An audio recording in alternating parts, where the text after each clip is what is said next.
Hi, my name is Yolani Mora, and this is why you should play video games. Author of Wealth of Words, Amit Kalantri, once said, "Schooling doesn't ensure employment, but skill does." Oftentimes, school, from when we are young to adulthood, tends to purposefully disregard or dismiss certain skills that should be learned but cannot be taught academically. These skills can include cognitive function, problem solving skills, and many others, which can be improved through the power of video games. While video games may be viewed as time wasters through the eyes of many parents, they are actually more beneficial than some would like to believe. Video games can contribute to the development and improvement of many helpful skills, which is why it should be incorporated into everyone's daily life. Not only are video games great tools for improving cognitive and problem solving skills, they can also be a big stress reliever, giving those who play who need a new reality to escape to. The video game industry can also open many job opportunities since the industry is constantly growing and changing. Furthermore, video games can offer more than one may think, with actual facts to support this idea. The main idea of video games is simply to have fun. Fun activities and hobbies can be beneficial to one's mental health as long as they're having a good time doing it. A gamer's motivation is not just to have fun, however. There are three general motivations of a gamer.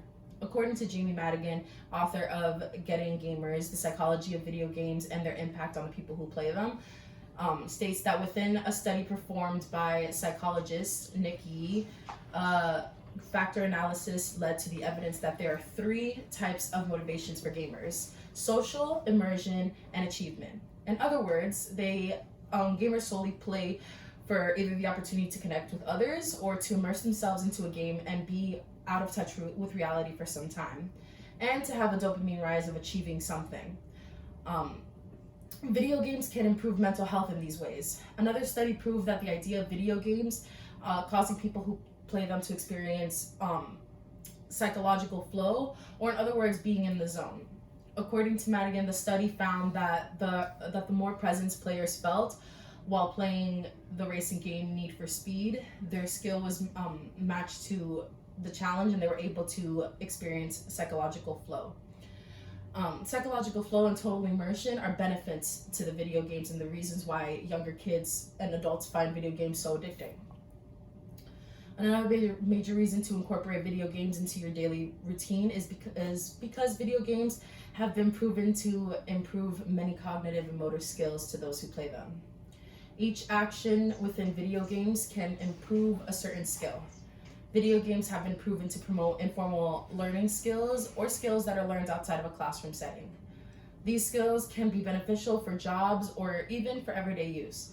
According to Carlos A. Scalori, researcher at Pompeu Fabra University and author of How Do Teens Learn to Play Video Games, Informal Learning Strategies and Video Game Literacy, research has identified many skills that are basic proficiencies of literacy, all of which can be attributed to different areas of gaming.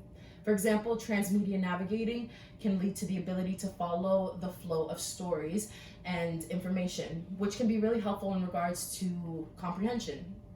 Another example is problem solving, in which the gamer is faced with a problem within the game that will motivate them to acquire the right skill to solve it. Video games can push those who play them to acquire skills without them even realizing. While there may be the reputation of the relationship between violence and video games, it may be invalid.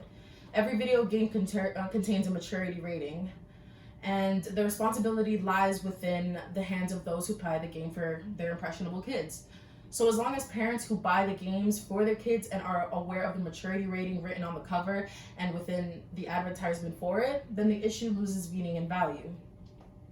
Even if parents do not take the time to evaluate any violent or sexual content within games, there is still no concrete proof for a direct relationship between video games and aggressive behavior.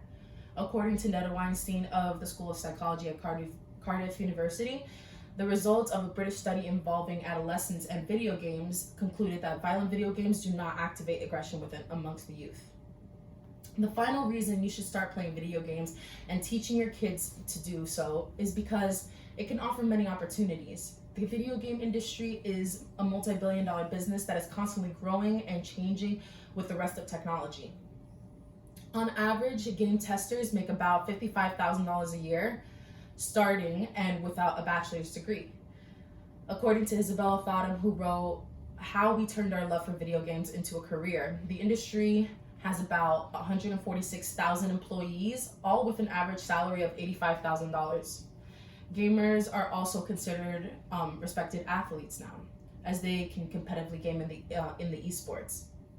According to author Richard Bainbridge of Why Gamers Are Athletes, professional competitive gamers can earn six-figure salaries and are respected as much as other athletes.